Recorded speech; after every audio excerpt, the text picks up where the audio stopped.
Hello, very beautiful community. I'm on the bubble in terms of whether I have a good chance or not of making sense over the next 10 minutes from a health point of view. So I'm going to gamble that I am and that I can do it. I'm going to try. And if it doesn't work out, you're going to be a victim of word salad for 10 minutes. But I want to tell you something important that I think it's worth you thinking about more. And that is this business of voter shaming. Voter shaming is when a voter takes up an arguably unconstructive position and then gets criticized for that, again, constructively or unconstructively. And the unconstructive criticism of that voter who is arguably behaving unconstructively is voter shaming. So an example might be, I'm a Bernie person. I could vote for a Jill Stein, but I'm not voting for Kamala Harris. I'd rather stay at home than vote for Kamala Harris. That's a position that Ricky takes. And Susanna comes and says, well, you might as well vote for Trump. And in fact, given that you recognize how bad Trump is and you're still not voting, that's even worse than a vote for Trump. You're a terrible person. Now, that's an example of voter shaming because Susanna, is that the name I made up? I don't remember. Susanna is being unconstructive toward Ricky, right? So conducting herself like that toward Ricky isn't going to improve Ricky's civic conduct. And she's perhaps being too ethically harsh on Ricky too, by equating him with an even worse citizen than a citizen who votes for a destructive politician. So how do we negotiate these waters, right? Because I know a lot of you are going to be caught up in these squabbles online, and a lot of you will just be having these thoughts in your head and having them at your dinner table. So what I want to do is tell you what I think voter shaming is. That's to say, what it means to unconstructively have a go at a voter who prioritizes the perfect over the good, or who refuses to choose the lesser evil over a greater evil. Before I do that briefly, let me just say something very important abstractly. I am extremely grateful to be in the world, and the world is very grateful to have me in it because I'm so beautiful. But it would be very unbeautiful if there were not one but a billion Vlads in the world. And what I mean by this clowning around is that you can't universalize your ethical, philosophical, character-based relationship to politics. My relationship to politics is extremely lavatorial. That's to say, there are lots of beautiful and aspirational things about politics, but politics is, as well as that, also about looking at a set of ditches, and all the ditches are full of crap, and then you choose the ditch that is the least disgusting of all the ditches that are full of crap, and you jump into it.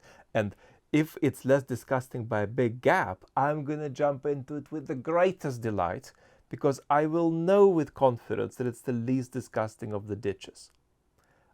So yes, it's an enthusiasm I'm showing to jump into a pile of crap. That's my relationship with politics. It has a lot to be recommended for. It's especially conducive to things like winning, you can argue.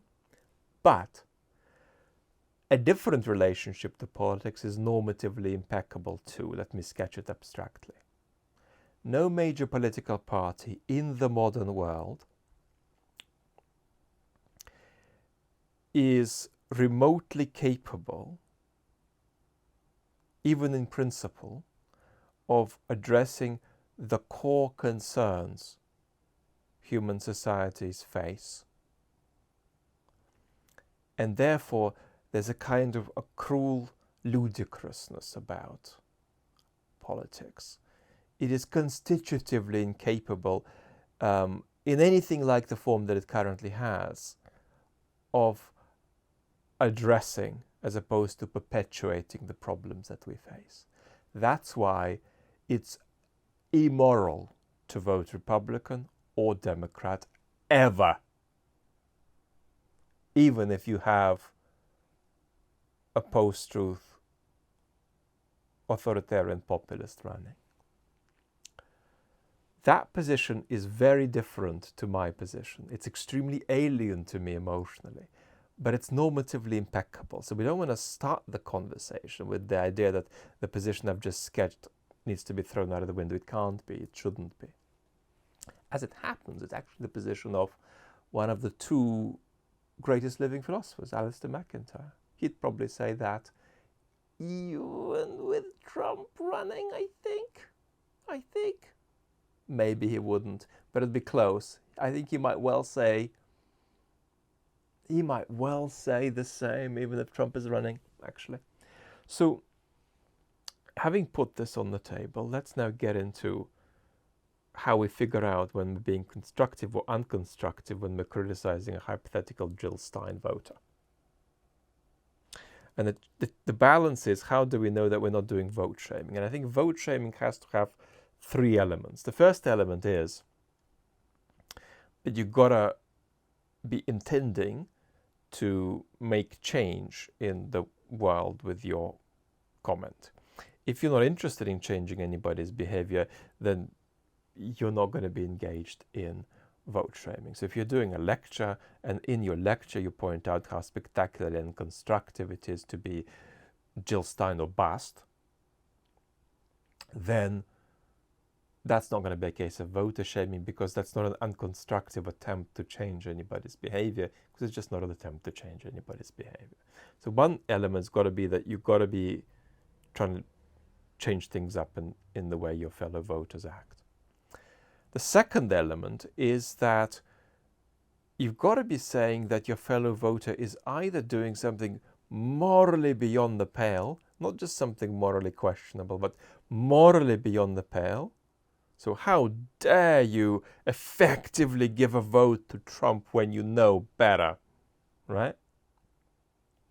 You, being a Bernie Sanders supporter historically, why are you giving a vote to Trump by sitting this election out, hypothetically? Or you say that they're suffering from false consciousness. That's to say that their voting behavior is actually drifting the world further away from some of the very values and aspirations that they themselves are committed to. Right? So this is the second bit. You call them beyond the pale or accuse them of false consciousness. There's the third element of voter shaming, and that is that you do that to a voter whose position is in fact reasonable. Reasonable doesn't mean good. Reasonable means something very, very minimal, but it's a category worth having in mind that's useful not just in this voter shaming conversation, but in general. So what kind of ingredients does a reasonable voter's position have? I think it has three. The first ingredient it has is that it's sincere. The second ingredient it has is that it's steady. That's to say, we're dealing with a real belief and not just dispositional states that are changing one thing on a Monday and another thing on a Friday. Notice Trump, for instance, is a guy who has very few political beliefs and lots of dispositional states. The third element of reasonableness has got to be a thoughtful position. And thoughtfulness has to be a minimal requirement. We're not talking about being Isaiah Berlin here. We are talking about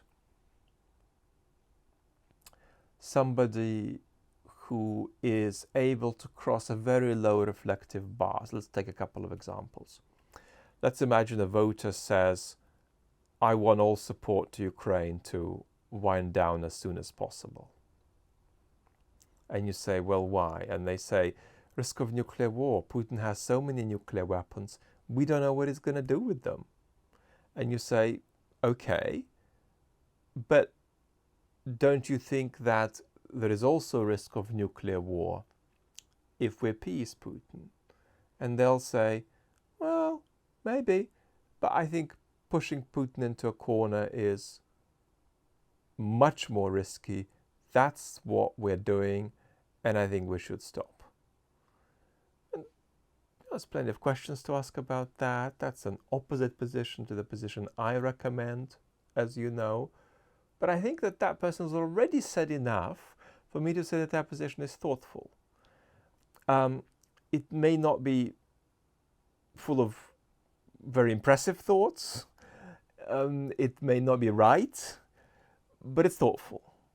Likewise, a conservative voter might say, it's immoral to have tax over 40% of one's income. And you say, well, why not? And they say, I don't know. But every time I think about it, I get kind of queasy. Every time we get to the late 30s and getting into the early 40s just always feels wrong to me. I can't explain it, but every time I've asked myself questions about it, I can't sort of dislodge my queasiness. And so there it is. That's already enough for me to say, okay, that's thoughtful. So thoughtful, steady, sincere, steady, thoughtful is what makes a reasonable position. And so one is engaged in voter shaming, which is a bad behavior, if one is with a view to changing voter behavior, telling voters that they're beyond the pale or suffering from false consciousness when their position is reasonable. So if you tick all of these boxes, then you are doing voter shaming, and that's an unconstructive thing to do. So what should you do instead? Well, anything you like in the world. Because of course there's plenty to say critically about somebody who, for instance, for reasons of being on the left of the Democratic Party or to the left of the Democratic Party, is refusing to vote for Kamala Harris in an election that is, if they're in a key state especially, right, and they're still doing that, there's very powerful arguments to make against them, but you don't want your arguments against them to overly rapidly qualify for this definition of voter shaming, because then you'll yourself be behaving as a slightly unconstructive citizen. I don't know what score I'm going to give myself for this. This could have been done more briefly. So let's give myself a 3.5 today. Lots and lots of love.